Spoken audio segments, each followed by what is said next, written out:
If you want to support the Missing Witches project, join the coven. Find out how at missingwitches.com, or buy our books, New Moon Magic and Missing Witches, and check out our deck of oracles, the Missing Witches deck of oracles. For the seasons change and so must I. Samhain is nigh. Samhain is nigh.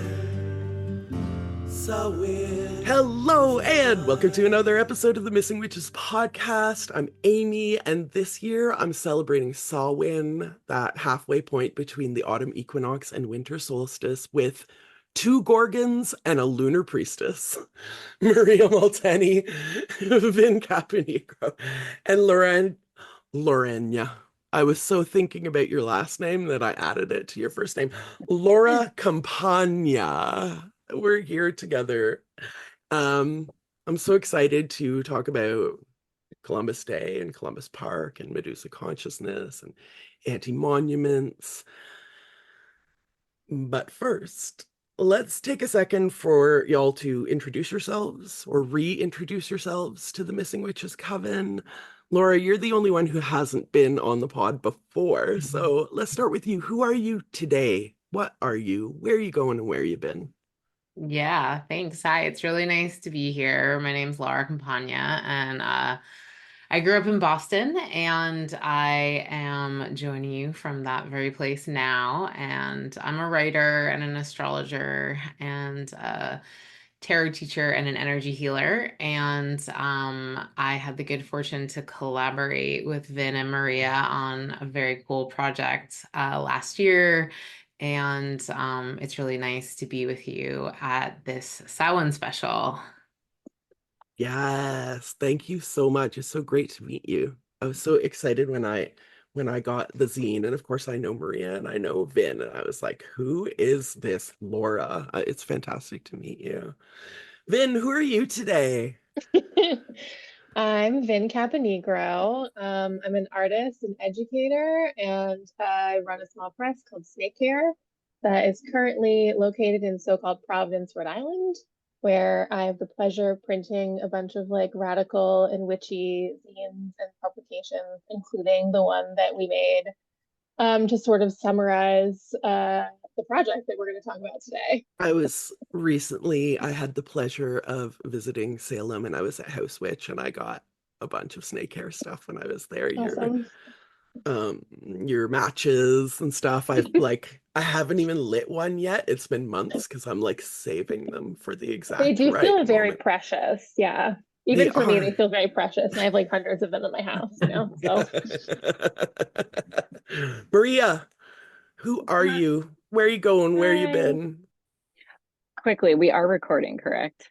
I just thought I'd check in. Okay. Listeners, I'm gonna leave that in instead of editing it out, because I'll tell you, when Vin was on the show, we were talking and it was amazing and yada yada yada. About 10 minutes in, and I realized that I wasn't recording. And the ever gracious Vin managed to, like, re-grab that fire of improvisation and go back into the conversation with me. I promise you, Maria, there have been technical difficulties in the past, but Vin again has the distinction of being the only time that I just was like, hey, I don't need to do this important step. So thank you, the ever conscientious Maria Molteni. I was not trying to drag you. I had the tech issues this time, so I couldn't remember if I'd hit the like, okay, record. So anyway, okay, thanks. Um, yeah, I'm Maria Molteni. I'm a visual artist. I identify as a mystic and an educator and a designer, and I've been more recently writing a lot. And my sort of intuitive practice incorporates tarot, sometimes astrology, dream work, somatic spellcraft.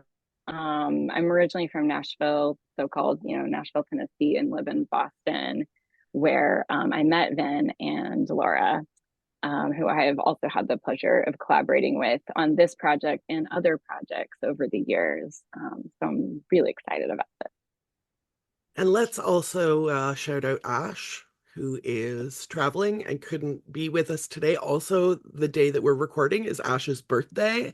Yay! So happy birthday, Ash. Yeah, And you have all, Ash Capacione. thank you, Yeah, I just Capacione. yeah, Capacione, who's like And an amazing multimedia artist and filmmaker and sound artist and all sorts of things. yeah. And you all have like an Italian heritage in common, which is very beautiful and exciting. But again, I want to start because it's Samhain. I want to start with Samhain. Like Laura, do you have any particular rituals that you do at this time of year or any like mind frames that you find yourself in? What does this Samhain time feel like for you? Yeah, thanks for asking. Samhain has always been my favorite holiday, even before, well, when I was a little kid and I grew up in the Boston area, like you learn about Salem. So I was always like, oh, I'm a witch, but I didn't know about kind of the pagan holidays exactly. But yeah, Halloween was always my favorite. And I feel like being a Scorpio moon and rising, I really appreciate the beauty of Scorpio season and the way that death and that connection with the other side kind of teaches us how to live well in on earth and reminds us of the preciousness of life. And at Samhain, I think we're encouraged to kind of connect with our ancestors, both, biological and the chosen, empowered activist ancestors. And we were talking just a little bit before, created this book called Pagan Baby with a really amazing local queer artist, Catherine Please, who wanted something to read to their kid about the pagan holidays. So we actually have a whole Samhain section that is designed for kids, but also is good for adults as well. So yeah, I think that creating an ancestor altar can be a very meaningful uh, Samhain practice. And I used to live in the Bay Area, and the reclaiming tradition would do really big spiral dance celebrations with like recognizing, the impact of US imperialism. So that also feels especially important this year with everything going on in Palestine and Lebanon. Mm. Then how do you feel about this notion of the veil thinning? Do you think that's a thing? And like tell me about what you feel about the idea of a thinning veil. I do. I also think that like there are moments throughout the year where that happens, not just in late October.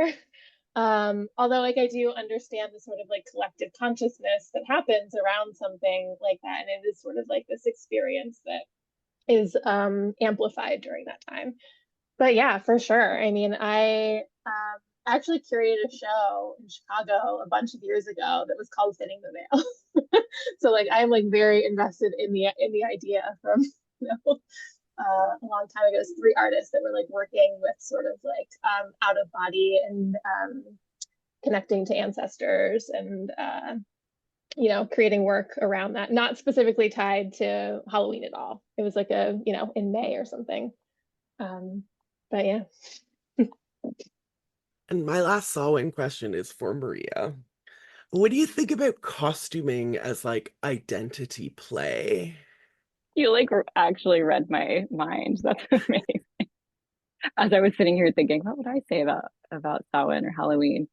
Um, yeah, I mean, also to the topic of thinning the veil, I think for me, I have often on Halloween dressed up as like some kind of ancestor I was channeling, like more so than like I'm a, you know, sexy ping pong ball or whatever like object.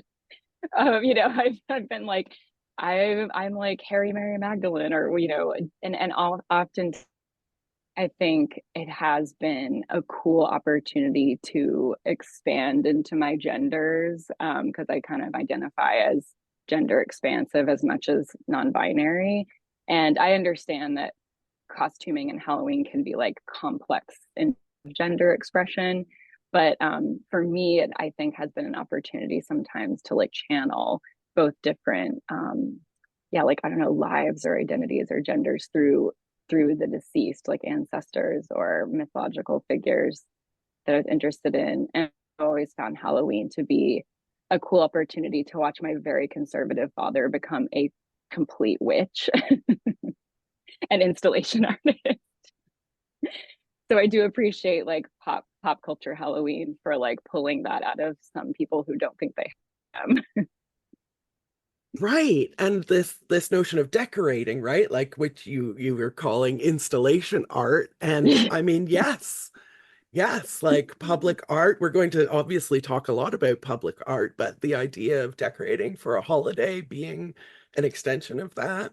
I also want to say, because I forgot to mention before, um, don't wait for me. Like Vin, if you want to respond to something that Maria has said, or Laura, you want to respond to something that Vin has said, definitely don't wait for me to call on you. Just unmute yourself and jump in. And here we jump. So I conceived of bringing you all here today because I've been doing research for the podcast. I was reading about the Mexican feminist art collective Polvo de Galina Negra. I don't know if you're aware of them. It doesn't matter. Point is, their focus was, this is a quote from them, transforming the visual world and thus altering reality. And there's a Margot Adler quote, a feminist witchcraft coven once told me, to them, spiritual meant the power within oneself to create artistically and change one's life. So I've been thinking so much and really stuck on this notion of art as transforming the visual world and thus altering reality, and also seeing art as magic and art as ritual and art as activism and art as healing. So y'all gang seemed like the perfect grouping to talk to me about the transformative power of art. Let's start with Vin, the idea of art transforming the visual world and therefore transforming reality, like how art is like an expansive notion for you, but specifically Yeah. transformation wise, personally, politically. Yeah. Yeah, I mean, I came to art sort of like as a thing that I didn't think would be my reality, right? So like first generation college student who was like in poli sci, and then like art was something I always did on the side. And it took me a really long time to think about how those two things interact with each other and how sort of like they were actually really ingrained. And I had a friend at one point who was a curator, and he came in and he was like, why does your house look so different from your studio? And I was like, I don't know, because I'm trying to do like big A art, right? Like I'm trying to like have my paintings on the wall. And he was like, you know, like you're never going to be, you're like, you need to really embody your, like all of your practices in your art practice. And that was like a transformative thing for me to like be like, okay, all the rituals that I'm doing, all of the sort of like ancestral work that I'm doing, all of like the little altars I have all over my house, I can actually stop thinking about them as like private practice and start thinking about them as, okay, all of these things are really interconnected. And it was like a switch went off. And since then, like I really haven't been able to separate the two at all. Right. So like they're all sort of interacting with each other constantly. And I don't even know if I could separate them out now if I wanted to, because my brain just like doesn't think like that anymore. So you know, like the things that I'm thinking about politically, the things that I'm thinking about in my ancestral practices, my ritual practice are showing up constantly in the work that I'm making and the things that I'm sharing with other artists and with collaborators. And it's just like this constant back and forth. I love hearing that, Vin, because I know that story. I was like, oh. Maria, do you want to speak specifically to the part about spiritual meaning the power within oneself to create artistically and change one's life. It's like such a gift that you gave this framework, because it's so hard to like define art or define magic. You know, people are always like, what is witchcraft? What is art? You know, and those were such amazing definitions. Um, yeah, I think, well, I mean, we might have talked about this a bit when I was on the podcast last time, but it's like it took, maybe a little similar to Vin, it took a lot of other people telling me that I was a witch to be like, okay, you know, oh yeah. Like, you know, I was doing I mean, I studied really traditional painting, like observational painting in undergrad, but then I was, you know, just trying on all sorts of different media, kind of meddling in my like creepy, spooky basement.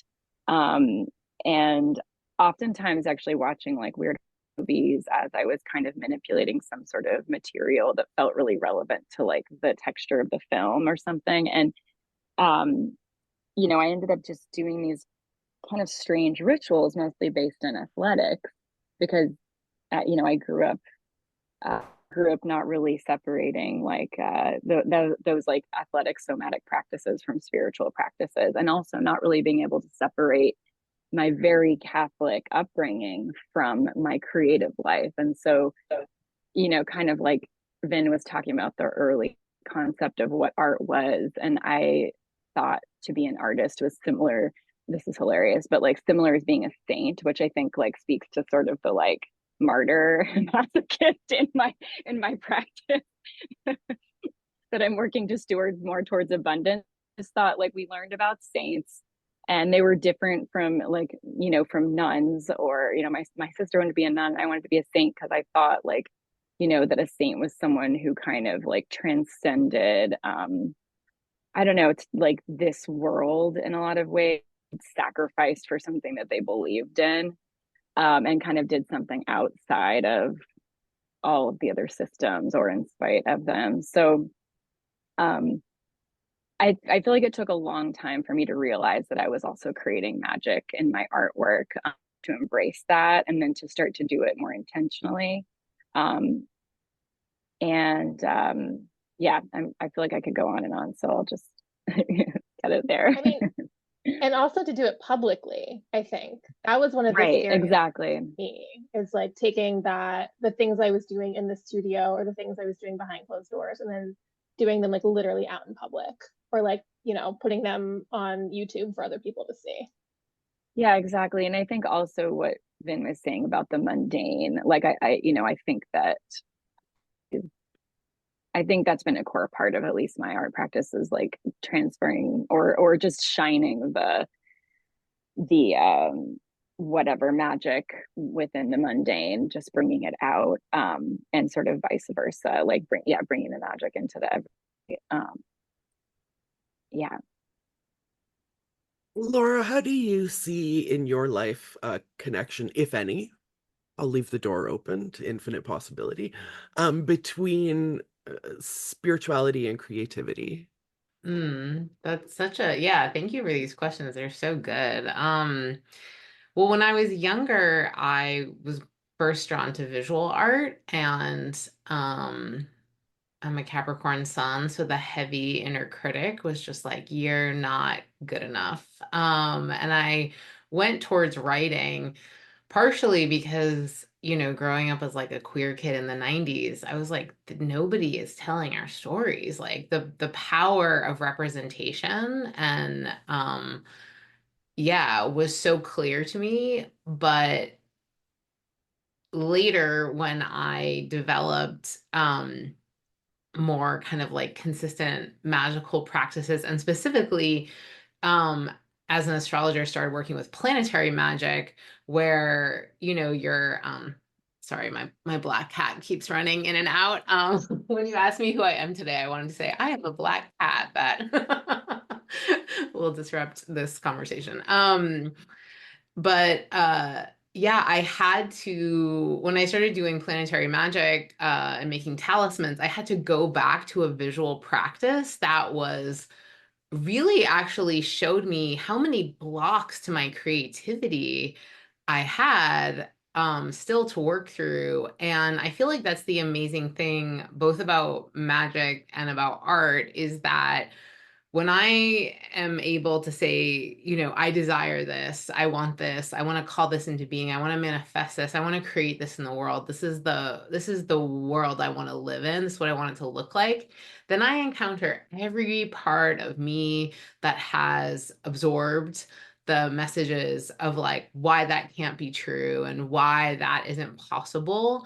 And that transformation of that part of me has been necessary for the art to be created or the magic to be released. But that's almost so much more of the point for me now than like, you know, getting what I want or having something come out exactly the way I hoped. And we'll probably get into this more, but I was thinking about it when we created the Medusa myth, memory, and anti-monument zine, and actually writing it like was really hard because there was this encounter with really intense topics. But I actually felt by the time that I finished writing the piece that like something for me had really shifted in my relationship to both the myth itself and yeah, the power contained within. So yeah, I think that magic and creativity and art, it's all the same thing. But we don't always call it that. We keep sort of alluding to this big project that you all worked on. So let's open the floodgate. Maria, it's a film, it's a zine, as Laura mentioned, it was a ground painting, in a public space, it was a performance art, ritual, so many things. So boil it It's down so for different. us. It's so funny, like trying to use it in applications and stuff, being like, you know, it's a this, it's a that, it's a that, because people are always like, are you applying as a filmmaker or a sculptor? And you're like, Yes get to with the all. program.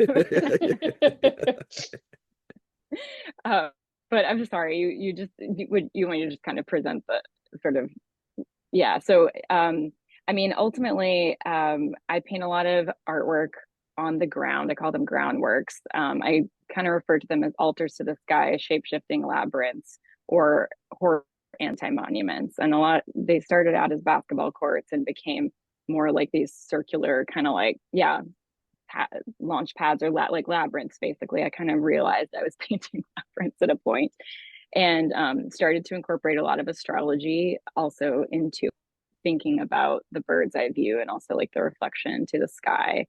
And Vin and I had been collaborating on all sorts of things for years, like smaller projects, larger projects, and also we were sort of in our own kind of activist group together, and have been, we're like protest buddies.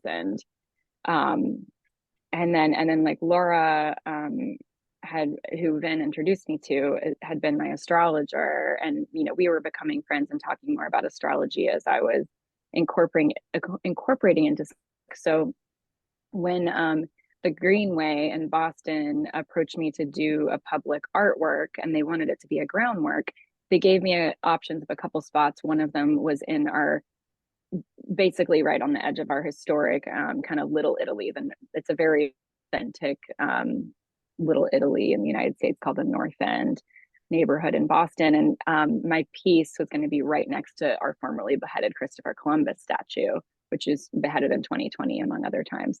And so I also wrestled with like, do I want to get it? This is like kind of a really intense space. As Vin writes about in their essay in the zine, it's like right in between, the Christopher Columbus Park and Faneuil Hall, which was also like,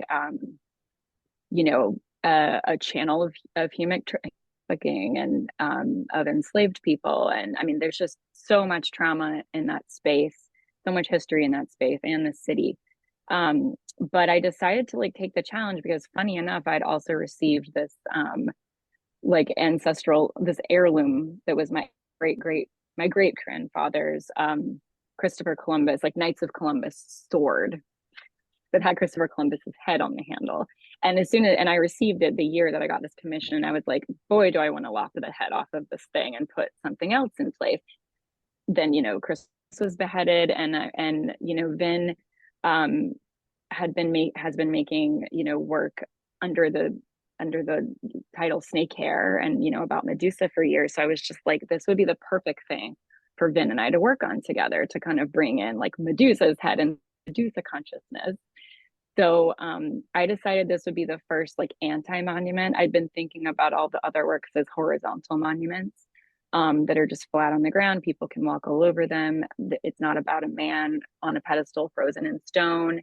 And so kind of started like honestly kind of like praying and meditating and like putting our heads together on it for a couple of years before it happened. And then we were both excited about some of the research, like especially around mythology, that Laura was posting on their Patreon, that was like really supporting some of our research and some of our interests.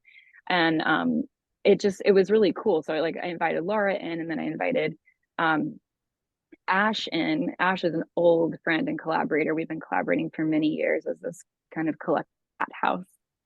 And it was really cool because it was also like, in deciding to do the triple spiral labyrinth, which kind of came out of pulling a lot of tarot cards for like a year. I was pulling cards about like, what does this project want to be? What does this project want to be? And I kept pulling mystical, which of course is about collaboration also, and like working together. And so, but it was cool because like even our collaboration was starting to triangulate, and like everyone involved is basically like a non-binary Italian-American queer witch. And it wasn't like I was trying to force, but it was just like making itself. And so, yeah, so from there, it just got a little bigger, and we got an additional small but grant to do a program. So then like the sort of collaboration Vin and I were talking about could expand, and that we got to make a zine with writing from all of us, contextualizing the Medusa myth and saying like why we're tearing down Columbus, why we want to put Medusa consciousness in the place, like why it's time, how we feel about our ancestry and this whole like holiday, and then also make it into a film, thanks to Ash's expertise. So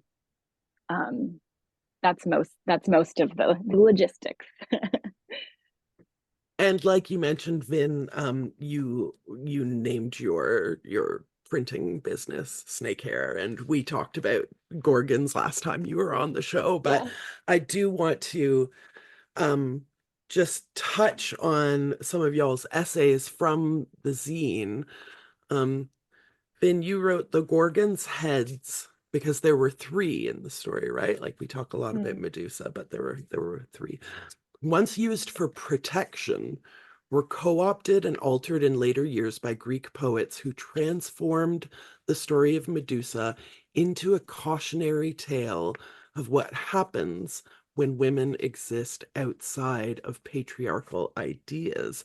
And also in Witches in Print, this other zine of yours, you quote the Malus Maleficarum, that when a woman thinks alone, she thinks evil.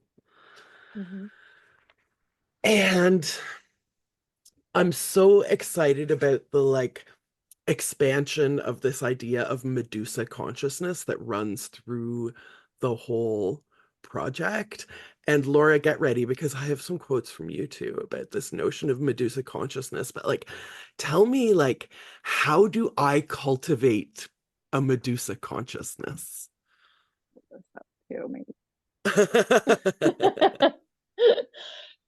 Yeah, I mean, that's such a big question. I think some of the when we sort of made the pivot of, oh, this is Medusa showing up not as like an ancillary character, but as like maybe the main focus of what Maria was thinking about with the project, I was just like obviously very excited because I have like a long standing love affair with Medusa as an archetype for like the reasons like, we've used in the quote. But thinking about one of the things I think about a lot and have gotten more into over the last couple of years is like I had a real love for mythology, specifically Greek mythology, when I was younger. and then took a really big break from it. And similarly, like was obsessed with certain saints when I was younger, and then took a very big break from it. And then sort of as an adult have been coming back to these stories and being like, why are these resonating with me? Like what's calling me in these stories? And then thinking about the way that they're overlapping and the way that they're being used by people in power and how that changes the story over time, right? So like going as far back as we can, finding sort of sources, and then seeing how throughout time these figures are being used in very specific ways by the state, by the patriarchy to essentially tell stories that they want to tell, and to change the sort of the the to change the sort of like actual um you know I don't know what I'm saying, to change. They're using them to change in whatever way that they find them useful, which is a complete like disintegration of who they actually are as archetypes, as characters. And that's something I wasn't thinking about when I'm like 8 years old reading Greek mythology, right? Or like reading whatever version of that. So that became really, really interesting to me, and has continued to become interesting to me as I'm sort of relearning a lot of these stories and a lot of the things that I've sort of put off to the side as like not important. Is like, oh, Greek society was so patriarchal, like as Italian American, Romans are like, like on this like high pedestal, and they're also super fucked up, so like revisiting some of the ways that, especially like underground cults are participating in these systems under like Roman rule, and thinking about how we can learn from that and sort of like transform them further. And in some ways, I kind of feel like transforming them is like this cyclical thing, right? Especially with someone like Medusa. We're thinking about like how she exists in her inception, how she's changed, and then now how we're sort of trying to like acknowledge that transformation back. Yeah. I have to point out that Laura's black cat has refused to be left out of this conversation and is now getting a good snuggle and pet from Laura. What's your cat's name, Laura? Her name is Cersei. So she Yeah. has to be part of this. Yeah, actually a little bit unusual for her, but yeah.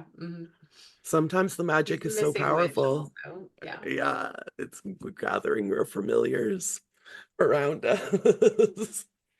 But Laura, you brought up Palestine, Lebanon earlier. Obviously, we're talking about Christopher Columbus. Um, and Maria, your work is so expansive. Of course, it's extremely beautiful and emotional and powerful, viscerally, but it's also very political.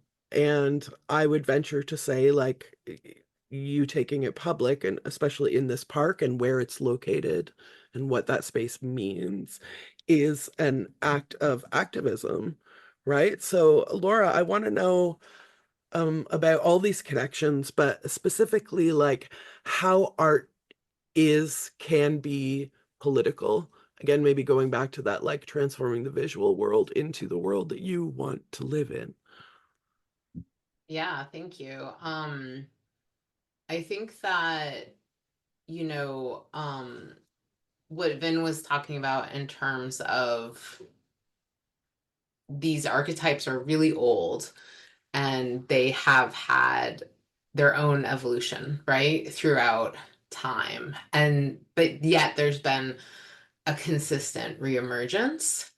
And as an astrologer, looking at the patterns of when things resurface and what people do with them, right? So, similarly, as you know, a young person who is like very inspired by the goddess Athena, who is like this genderqueer goddess who was like the only one that, got to be part of the Greco-Roman pantheon as a woman, but was masculine and didn't marry and remained a virgin unto herself, but then had this really, terrible part in the story of Medusa, who she both betrays and yet carries forward her magic, like the symbol of how powerful Medusa is, as emblazoned on Athena's Aegeus, and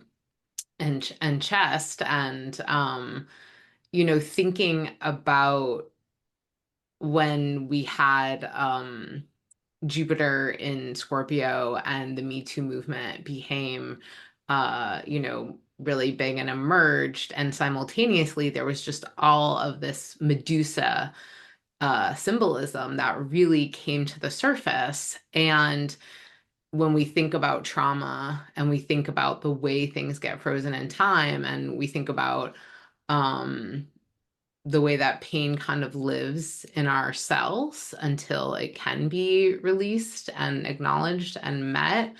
I think that part of what it felt like to me with this offering in particular, and just the power of political art, is that it can meet you in all of these places where our individual experiences of pain and what we've gone through, you know, it's collective, the personal is political, and what individuals are going through, we're going through on a systemic level. And also the way in which art can both represent that and transform that energy, and then offer an alternative vision for how things can be.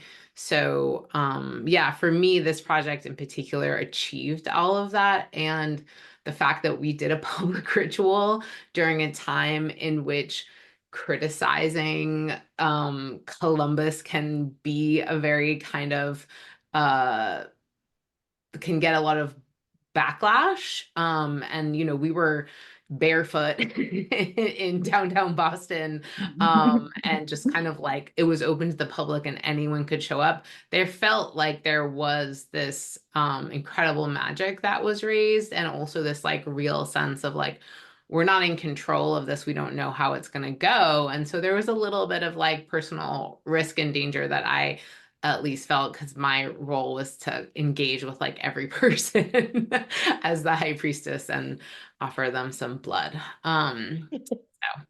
And it was also kind of billed as like a pride.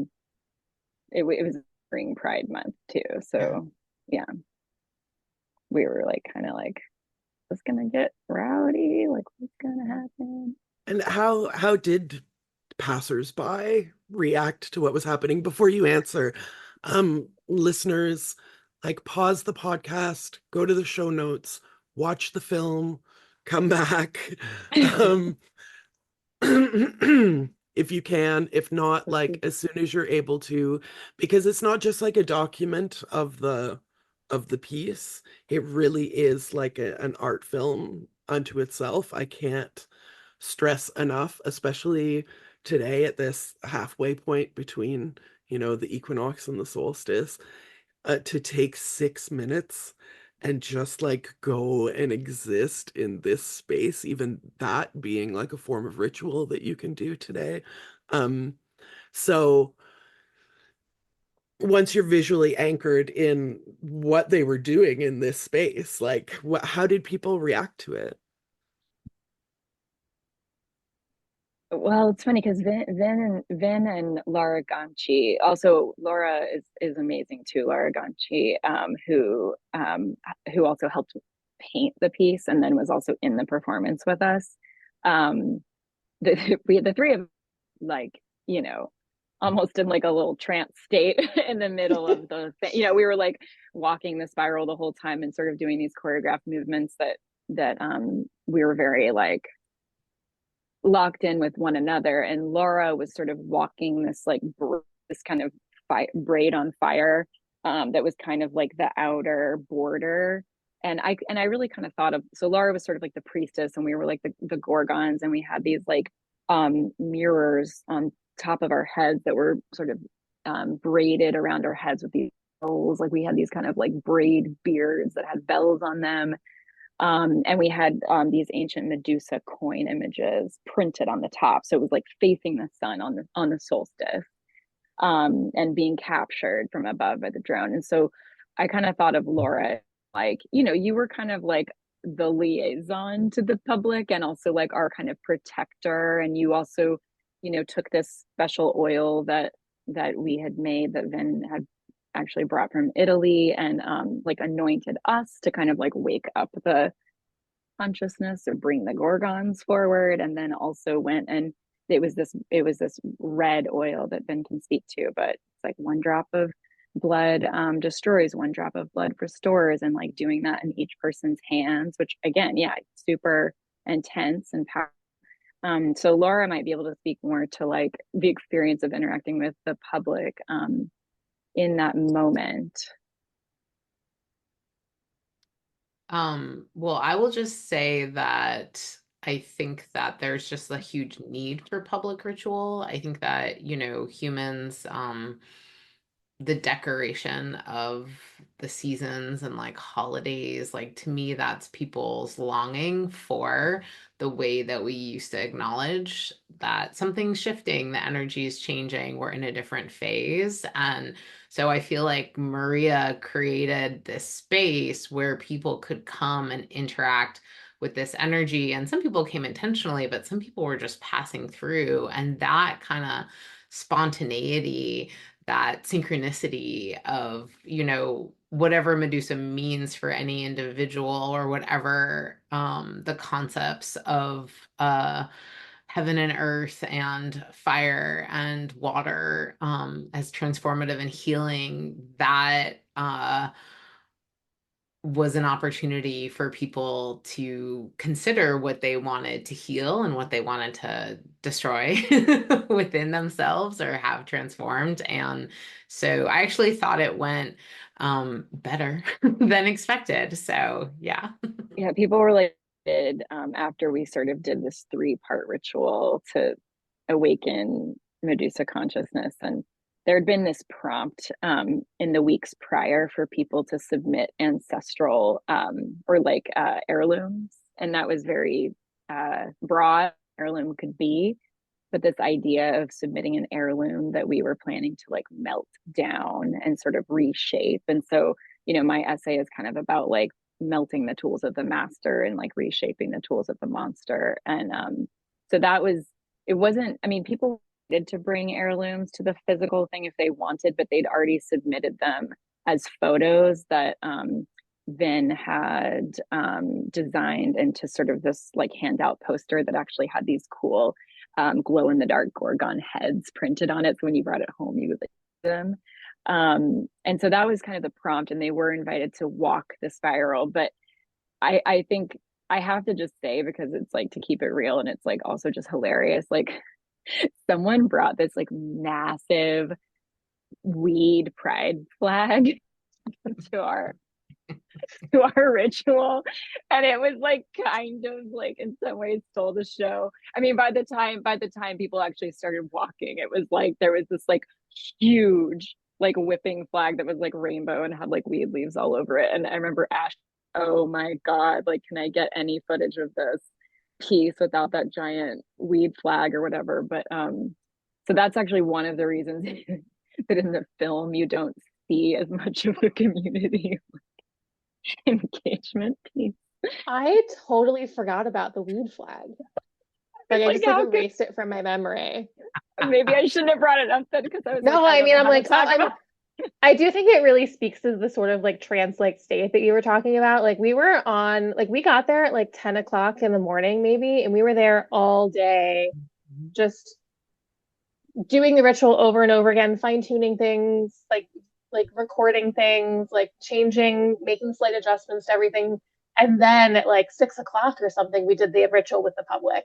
So like by that time, we were just like, we were so just like, I don't know, like in our heads and in our like bodies about like doing this walk and like getting our timing right. And just like very much, I felt like Laura Ganchi, Maria, and I were just like very in tune with Laura Campagna, like walking around us. But it really did feel like an out of body sort of thing. We're like, I remember looking up at one point and like, I think that like when I had started, there were like, spatterings of people, and then just seeing like the entirety of the thing surrounded by people and just being like, oh my God, when did they get here? Yeah.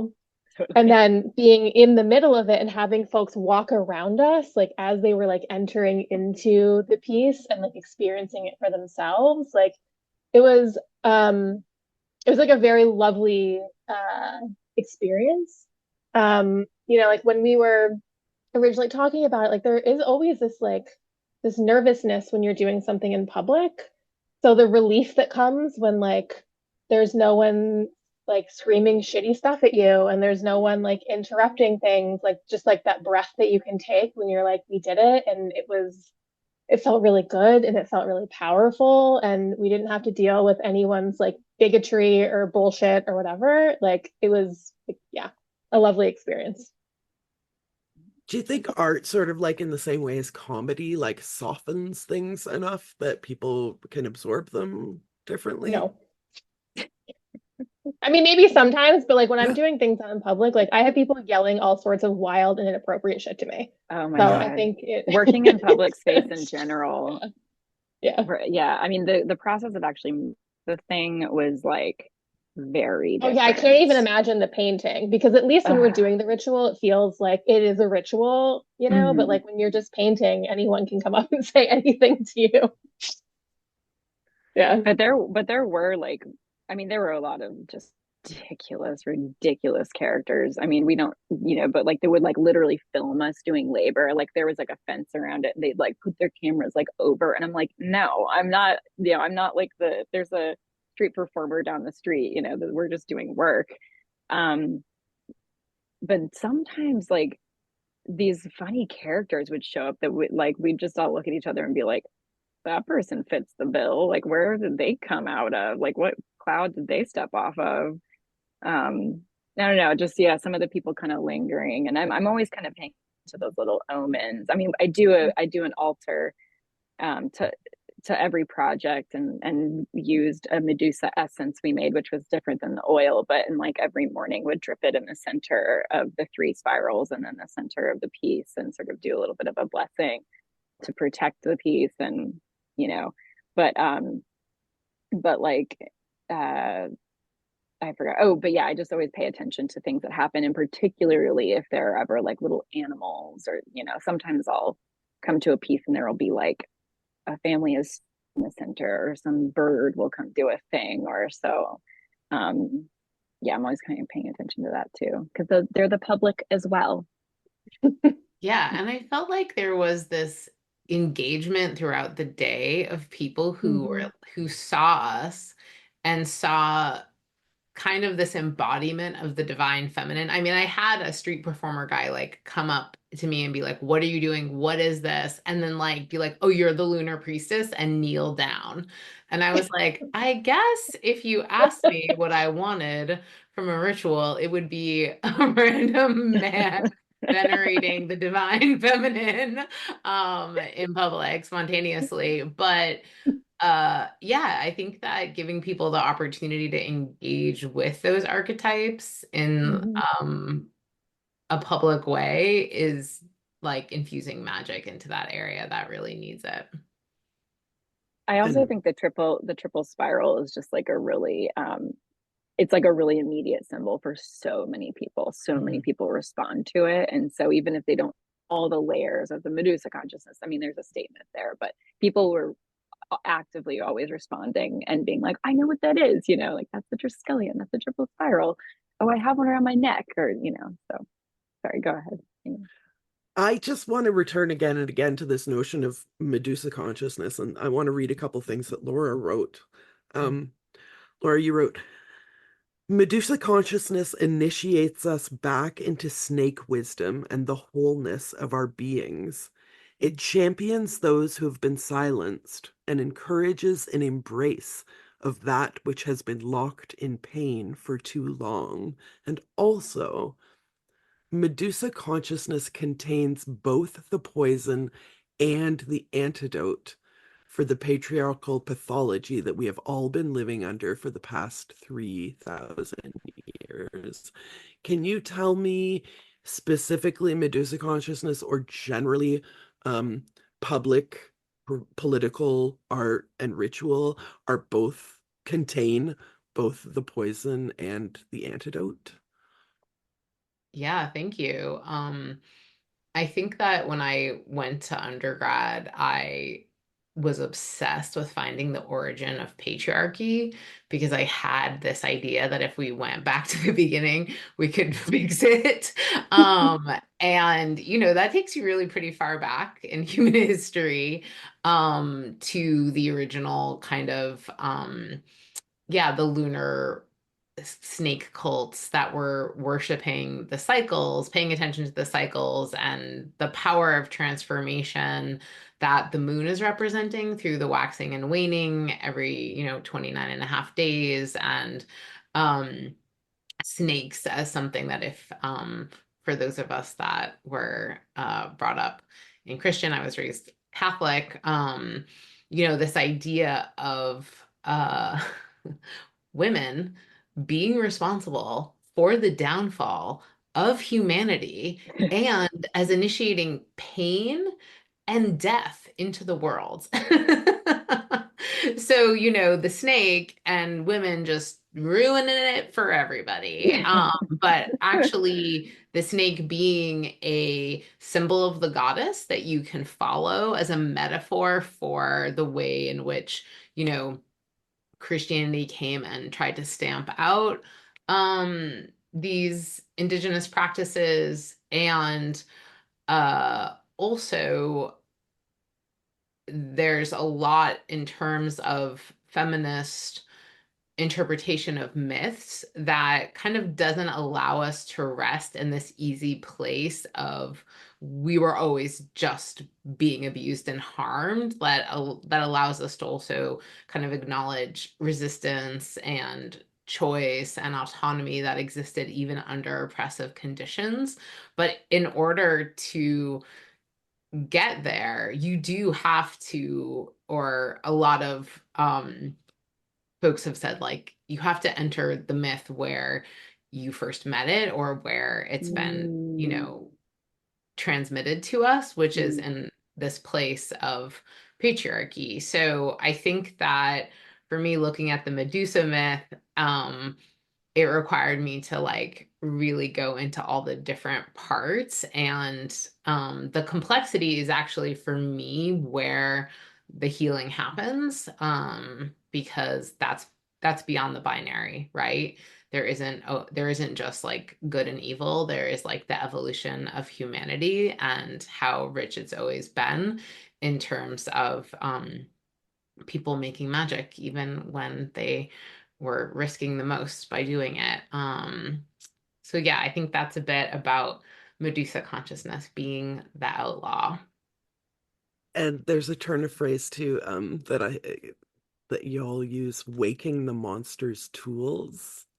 So, Laura, I want to stick with you for a second and ask you, like, imagine our listeners sitting at home, they're hearing your voice, they want to know how they can awaken the monster's tools, cultivate a Medusa consciousness as we go into this like dark part of the year. Is there like a little bit of advice or a ritual or a mantra that you can advise us with which to go forth into this Medusa consciousness? Hmm. Well, waking the monster's tools was something that Maria really brought forth, so I'm excited to also hear what they have to say. But I think that for me, and this is something that, Audre Lorde, the master's tools will never dismantle the master's house, and this idea that like if I am afraid and I don't act, I stay afraid. But if I am afraid and I do something, I have opened up the possibility for change and transformation. And I think if folks want to connect with Medusa consciousness, I'm also interested in hearing what Vin has to say about this.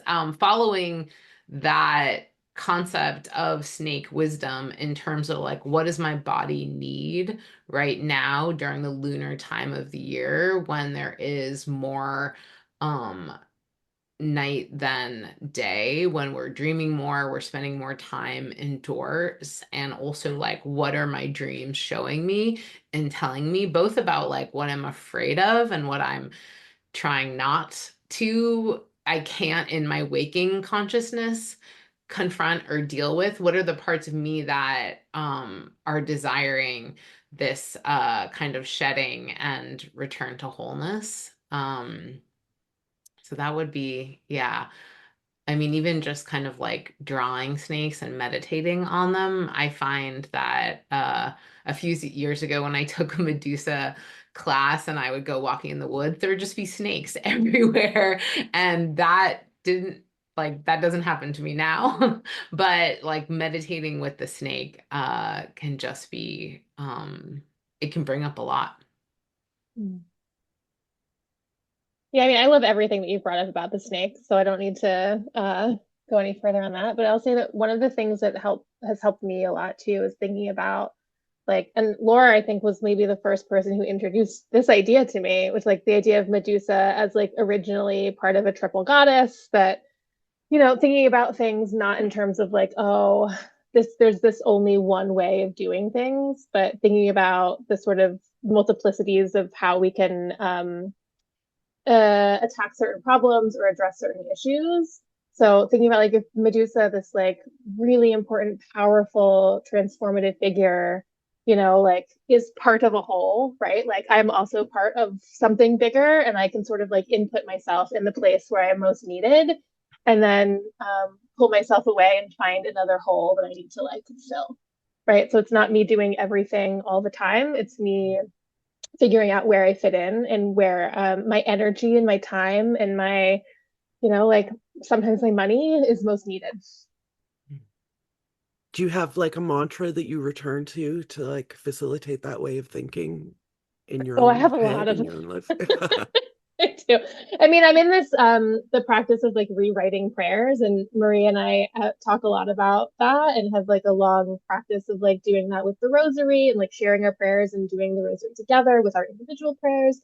And there are definitely times when like I'm rewriting prayers with Medusa in mind, or like taking bits and pieces from other things, and yeah, just like using them when they feel important, and then changing them when they need to be changed again. Yeah, I love this notion of like translating the stories that were imprinted on us. Yeah, and I think that like yeah, we talked recently about the practice of rewriting prayers because I guess it can be controversial for some, but I think it really parallels that idea of like melting the tools of the master into the tools of the monster, like or even melting down your family heirlooms or have the like elements of substance, but you're reshaping it. So it's not you're not throwing, people get upset about tearing down monuments because they're like, well, you're taking away history. But I mean, first of all, whose histories do we preserve? This isn't Rome either. Like these Columbus statues are not like hundreds of years old. Some of them were built in the 90s, whatever. But also it's like, no, we're actually, we're open, we're cracking this open. We're not leaving it like, sterile.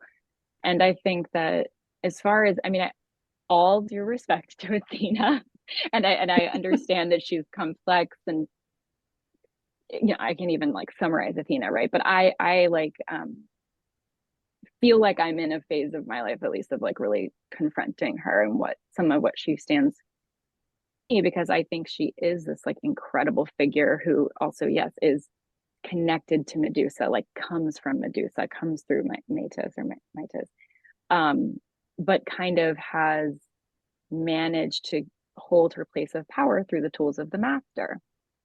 You know what I mean? Through like playing by the boys' rules or whatever.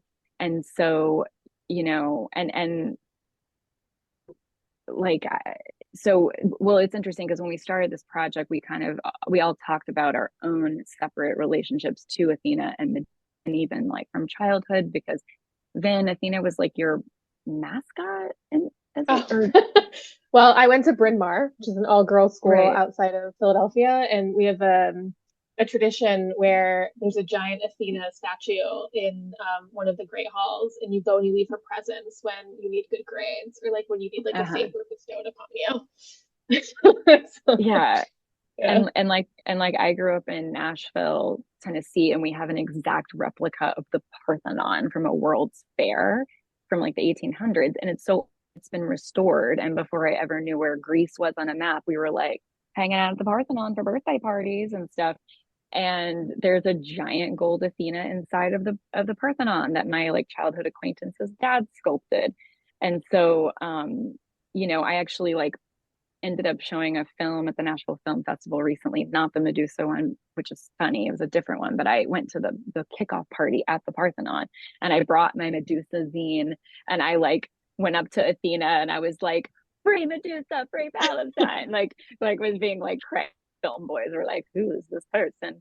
But I really feel like I want to like challenge Athena and like invite her to like remember like where she came from, you know what I mean? And like release the tools of the master and like free the tools of the monster. Because that's also, like the partially the challenge of like white feminism. Like I kind of think like that, I think Athena obviously represents way more than that, but I also think she really kind of like holds that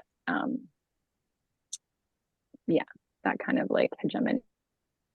And you quote Sonia Renee Taylor, "We have been cosmically invited to build new tools for the future." I want to know from everyone, like, what are the new tools for the future that the cosmos is inviting us to build? What might that look like? I mean, it's interesting because Vin, your work has so much to do with the printing press, which was obviously like a huge, had its pros and cons, um, but like in the age of computers, we think of as kind of antiquated, but you've like brought this new life to this old technology. So is that part of it? Is building the new cosmic tools also like rebuilding the stuff that we've decided is antiquated? I mean, I actually talk a lot with my students who, I'm teaching in the university, so they're, anywhere from like 18 to grad students who are like in their mid 20s, and this sort of pushback from technology and the desire to distance themselves in like the age of like the overabundance of social media in our 24-hour day, like just like screen time. And I have to remind them that like there are still people in marginalized communities who are using like print media because it's safer and less traceable than, what we're doing on our phones all day. Like if you're Googling something, the FBI knows about it, right? But like if you're printing something and you're not connected to the internet, if it's not, if you're doing something by hand, you can get it into the hands of hundreds, if not thousands of other people, in a very different, in a more anonymous way if necessary. And there are also stories that will never get told if we rely on the systems that are already in place, right? So like there's a potential there, and the internet does help with that, but like you're saying, there's safety concerns. If you're someone from a marginalized community who is sharing something, that could put you in danger, you can't do it on Instagram or what on TikTok or whatever without like that actual very real danger that you're putting yourself into. Mm-hmm. Yeah. Yeah. I think it's interesting if I can just jump in terms of when you asked about the question of the veil being thin, because, we astrologically, we've been in this transit of Neptune going through Pisces, which has historically thinned the veil over the last decade. And previous to that, it was in the late 1840s. And Marie and I just did a different project about that. For the Boston Art Review, but right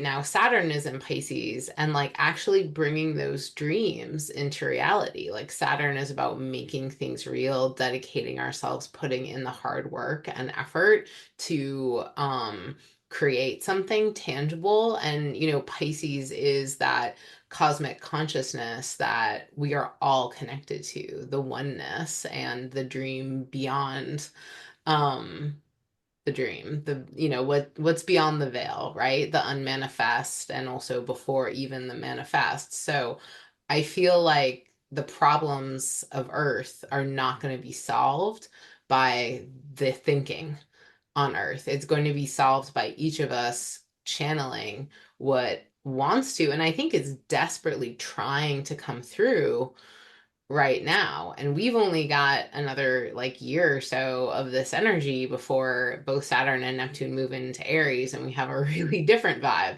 going on. So I think that, yeah, this I hope that everyone who has been awakened by this energy over the past 13 years starts to really follow those dreams and make them manifest in the world. And I see people doing that in living differently and creating art and choosing to prioritize their spiritual practices or make them public and dedicating their life in different ways. But that to me kind of feels like, even though it's ephemeral, it also feels really urgent that we actually like prioritize that as a practice and as a priority. Partially, it's like ideas of like a witch or a monster are can be shaped by, you know, people outside of it that fear it and, you know, point to someone and call them a witch or a monster. Or they can, or we can own them and reclaim them and call, make those rules ourselves, use those tools ourselves.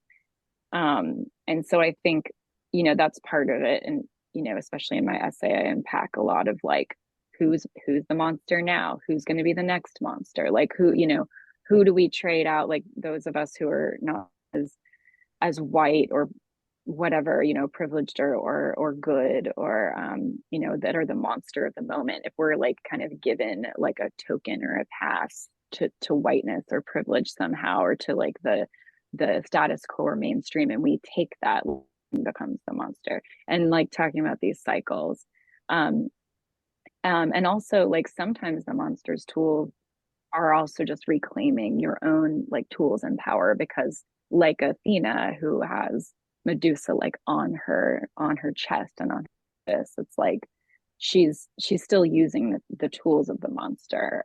She just kind of has them in captivity or whatever. So I feel like there was something I was going to say about that related directly to what you were saying, Laura, but then I totally like went down some kind of thing in mind and lost it. Well, let me tie some things together by tying you all together. I Oh, I oh, you thought of it.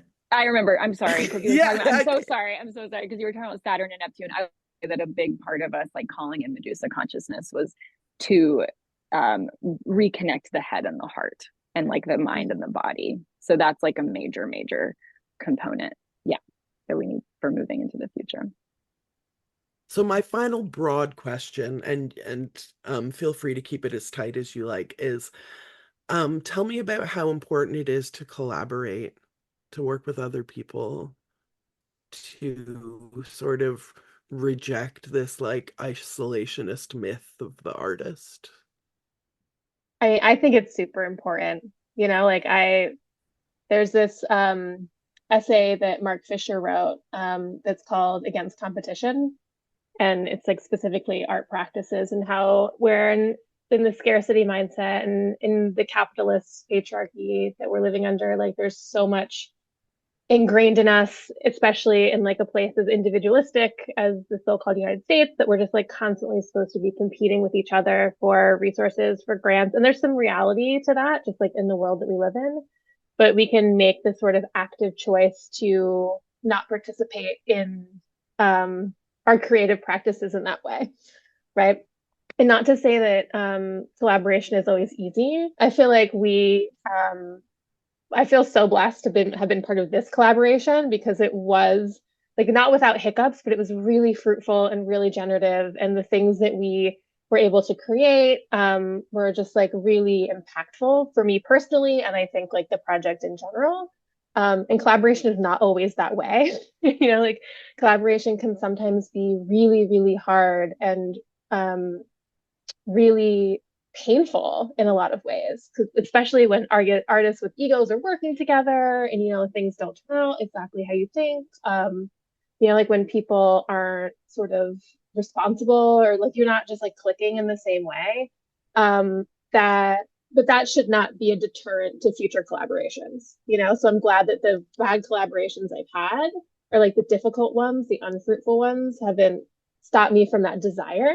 And I think the desire for collaboration in art and in life, and like mutual aid practices and like whatever we're doing, it should be more at the forefront. We have to like constantly fight against the societal status quo to participate in things like that actively. Our active minds have to be like, I am not an individual. I need to be part of this group. Some Aquarius wisdom right there. I will just say that Maria in their infinite Libra wisdom has taught me so much about collaboration. And as a Capricorn, I would just much rather do things my way and by myself. And I have had the privilege of watching someone who understands people's individual talents and then bring them together to create something that we could never do on our own, like Vin's like skill and mastery with graphic design and layout and like creating the zine, creating the posters, like everything, like Ash's filmmaking, everything was just so top notch in this way that I was like, oh wow, if we actually looked at society and looked at people for what they were good at and valued them and gave them the opportunity to express that, how beautiful would that be? So, you know, we're at the end of Libra season and we are finishing up this Libra Aries eclipse cycle. So I just wanted to kind of acknowledge that that was a really kind of healing thing for me. And that, yeah, the kind of the hiccups that Vin mentioned, like that's the growth that's there. And we can collectively figure that out if we're dedicated to it and we see the value in it. Yeah, I mean, it's been so healing for me to get that feedback from you, Laura. Like, I almost every time say that, because collaboration is so hard and can be so heartbreaking. And also, like, I mean, I've had really, really painful collaborations at times that still produce an amazing work that I just will not let die just because people are still in whatever places of growth they need to be in, and I think the work is its own being, that I very much respect and honor the people I work with and the work itself. And I think just knowing how powerful we're doing together is just makes it really worth like pushing through and figuring out egos or whatever. But I do agree that this was one of the most like I mean, easy is just not even like like I just think we were all so equipped, and like I was working with everyone who was geniuses in their field, and we were all experienced to a degree with collaboration. We also do have this like really deep spiritual and political bond, not only because we're like Italian Americans, but that as well was really like just special. And I'm kind of like blessed and cursed with this sort of just desire to collaborate because it just motivates me. I mean, I have 1,000 ideas all the time, like North Node and Gemini, like just it's like it's other people and what I imagine that we could do together and how much bigger I think what we could do together could be that like motivates me to actually do the thing. And I also find that I develop these like crushes on other people's practices, or I get really into other people's practices. And I'm just like, I'd so much rather just be like, do you want to do your thing with me rather than grapple with, I don't know. I think a lot of people also like, I don't know, it's hard these days with social media. Like we're inspired by each other. So how can we like credit each other for our work and let people speak on the platform that they created, and really speak to their own expertise and labor. And so I find when I feel resonance with something someone's doing, I would prefer to like invite them in to work on it rather than, I don't know, like take it from them or what, I mean, I would never take it from them, but it's just sometimes there's not always budget to support that. So I do also really appreciate working with like, anti-capitalist people who do know their worth. But so I just think we did a really good job of negotiating expectations and what we were willing to put into this for the sake of the magic and what we could get out of it in terms of resources. And you just sometimes don't always have like collaborated levels, I guess, with some of that stuff, or just value system. So. Yeah. And the collaboration allowed the project to bear so much fruit. Like Totally. I think I went down the list earlier, but listeners, again, like a zine, a public ritual, a ground painting, a film. There's so many components to this piece, but also beautifully intersecting with each other and expanding on each other. It really is like exactly what collaboration can and should be in the world. It's personal, it's political, it's magical, it's activism, it's healing. It really is just such like a beautiful emblem of what we can do with art. And so that's maybe the message that I would love for listeners to take into, again, this sort of dark half of the year is what you can do with art and what you can do with collaboration is vast and infinite. And I'm so grateful for the three of you coming to collaborate on this podcast episode with me today. But I don't want to let you go before you can tell our listeners how they can best support you.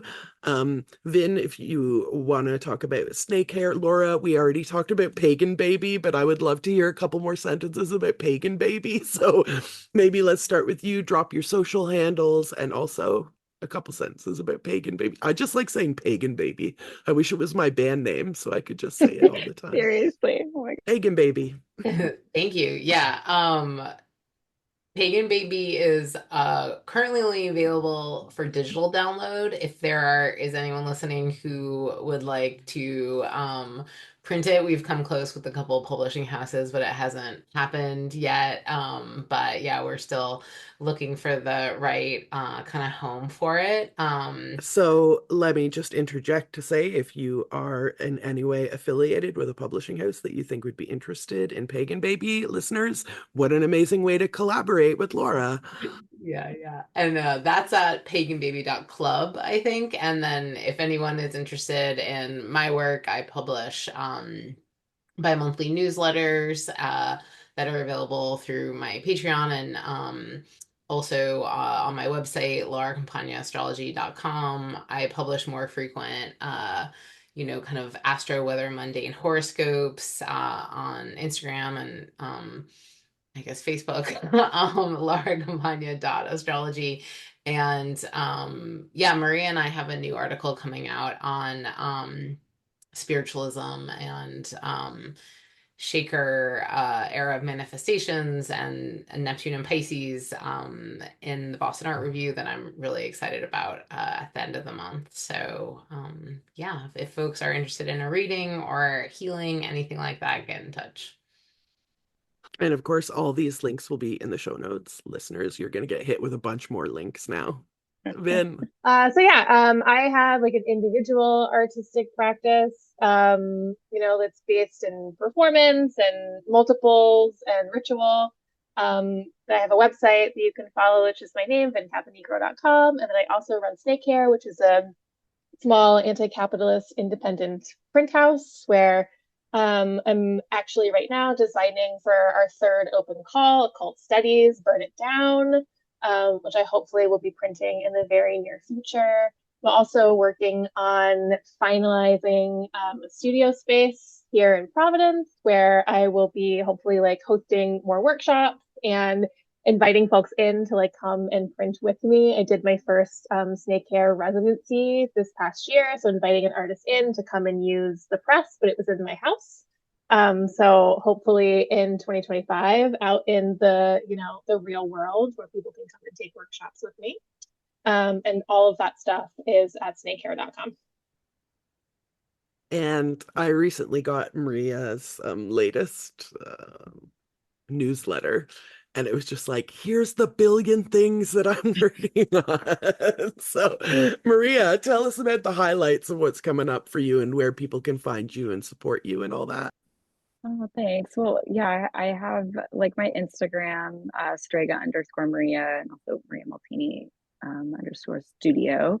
And I also have like a Patreon and a very new Substack called Joan's Arc, which will be very much about collaboration. And I have an online store. Transparently, I do have a lot of things coming up, but I have been not having such an easy financial year. I'm actually having a pretty time, partially, I think, from maybe like the speaking out against genocide and such. So I definitely, if anyone wants to take a look through my online store, or yeah, I will accept any form of support. I also do tarot reading and have like a couple of lectures coming up about the Shaker era of manifestations, one through the Victor Wind Museum in London, which is only like $6, but I think it will be really exciting if it fills up. And then there's a free one actually through Folk Art Museum as part of their Shaker gift drawings exhibit. So I do a lot of work on the Shakers and their channeling, their like kind of spirit channeling. But like Vin and I both sell the Medusa zine. We sell different edition versions. Like Vin has one that has really beautiful like Gorgon foil overlays, and I have one that comes with 3 of the Gorgon coin stickers. So you can purchase the zine.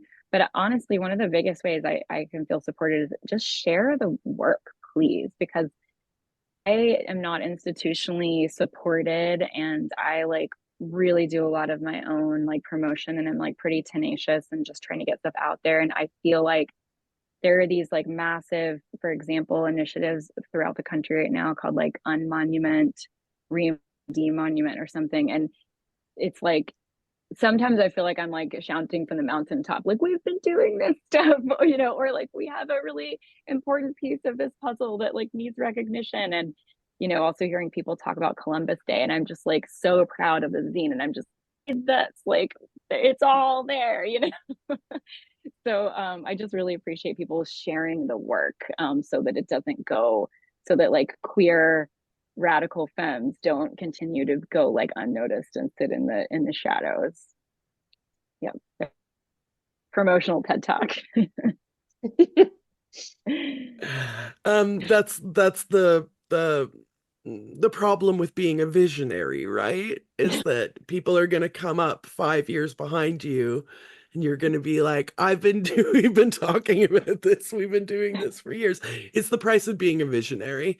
So I'm afraid probably for all of you, this will always be the case for your entire lives, is that, the people coming up behind you are finally going to start getting it 5 years later, or it's going to come into a universal consciousness like 5 years later or whatever. But you are each and all visionaries, and that is the price you pay for a forward-thinking consciousness. Thank you all so much. Again, listeners, the film will be on the website. Please share it wildly. Get a copy of Pagan Baby, download it, support Snake Hair. I personally have one of Maria's basketball jerseys, and I love it so much that I sent one to Risa. And Mary Sawin and blessed fucking be.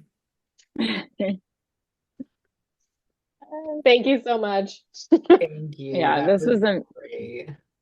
This was amazing. And I meant to say too, it's like this is like what the project has been needing, is like a platform for us to come together outside of only the ritual and like talk about it, get it out. So like I'm just so grateful to you Yeah, for and having us. especially to have a little bit of the space of the passage of time to really, Yeah. like Vin, you were saying, like when you're in it, you're in it, and you don't even necessarily notice what's going on around you. But now you've all had a bit of time to like sit in the work and be like, yeah, actually that was fucking rad as fuck. Totally. And I'm so proud of all of you. Like I hope that I was demonstrative enough of how much each piece of the work is so meaningful and so beautiful and so valuable. I just love it. I just Oh, Thank you for well, all your Thank you. enthusiasm. yeah.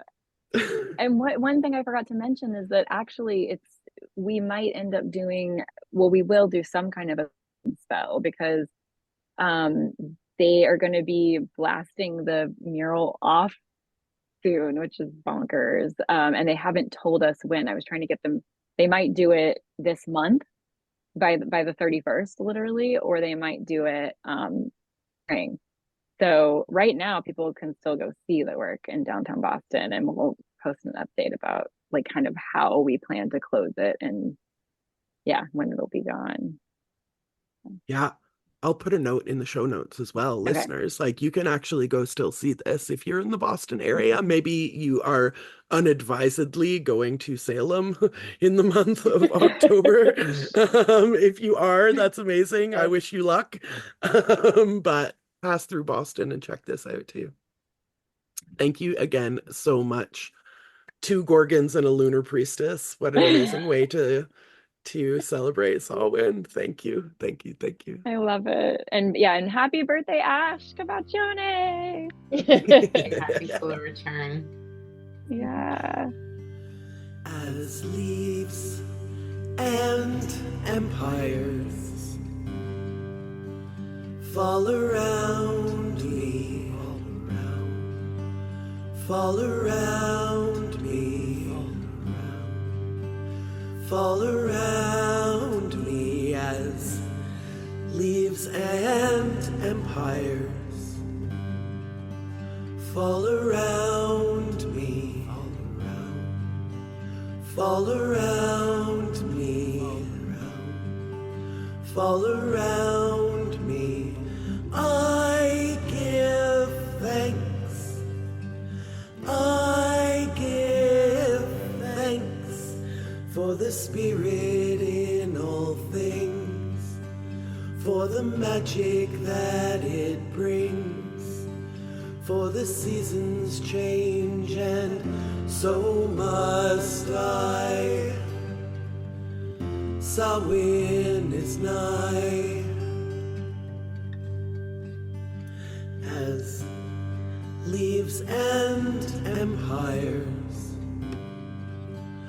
fall around me, fall around me, fall around me, as leaves and empires fall around me, fall around me, fall around me.